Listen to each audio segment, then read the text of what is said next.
This is your news source evening bulletin for today, Thursday, the 19th day of April in the year 2018. Here's what we're tracking tonight. At the Georgetown Magistrates Court this morning, PPP Member of Parliament and former Attorney General Anil Nandlal filed private charges of misconduct in public office against Minister of Public Health Valda Lawrence and Minister of Social Cohesion Dr. George Norton, who is also the former Minister of Public Health. The private charges are related to the rental of a building for use as a storage bond for drugs on the Norton and the emergency purchase of drugs for the Georgetown Hospital on the Lawrence. The two informants being used in the two cases are PPP Members of Parliament Juan Edgel and Vikram Bharat. In the private charge presented to the Chief Magistrate, Nandlal is contending that in both cases there was misconduct in public office and an abuse of public trust.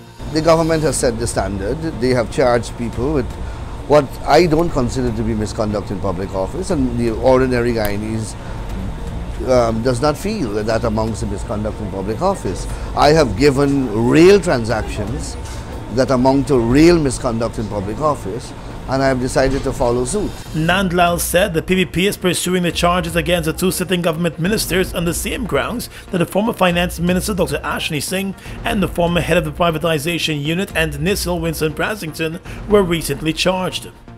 So, following the same precedent set by this government, we have filed those charges. You may be aware that we have been calling on SARA and SOCU and the police force to investigate a number of these transactions, but our calls have fallen on deaf ears, so we decided to take the initiative. And hours after those charges were filed, the Minister of State Joe Harman fired back at the PPP, saying that the charges are an attempt by the PPP to draw attention away from the malfeasance charges that have been filed against the former Minister of Finance, Dr. Ashley Singh, and the former CEO of NISL, Winston Brasington. In his statement, Minister Harman said the charges that were filed today against the current and former Minister of Public Health is the PPP's cowardly attempt to draw public attention away from its own sordid record of corruption while in office. He said the PPP is aware that more charges are soon to be filed against high-profile officials who served under the Jagdeo and Ramatar administrations. He said those charges are a result of months of intense investigation by commissions of inquiries and evidence gathered by the Special Organized Crime Unit of the Guyana Police Force. Minister Harman said that PPP is aware that investigations have revealed that during its tenure in office, the nation was losing billions of dollars each year through procurement fraud and other corrupt activities by senior public officials under the PPP.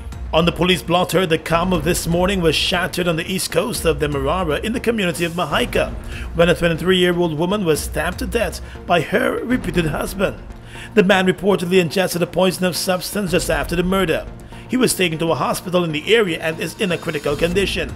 The woman, Dharmati Prasad, was stabbed repeatedly to her body by the man during a disagreement over her decision to move out of their home.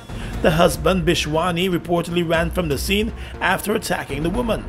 Persons in the area said the couple had been experiencing problems for a long time, and that may have led to the woman deciding recently to move out of the house. However, she reportedly went to the house today to meet with the husband, and it was then that he attacked her after she arrived. Shocked neighbors rushed to the woman's aid, but it appeared too late. Police were called to the scene and an investigation has been launched. Let's tell you now that scores of persons who wrote the learner driver's examination on April 12th at the Felix Austin Police College will have to face the examination again, following the discovery of massive irregularities. The invigilators received more answer sheets than the number of persons who sat the exam on that particular day. The examination is conducted by the Guyana Police Force. The Office of Professional Responsibility has launched a probe into the irregularities. The examination is invigilated by pastors who make up the force's faith organization. During the April 12th examination, they found that 174 persons were registered to write the examination, but only 106 of those persons presented themselves for the exam.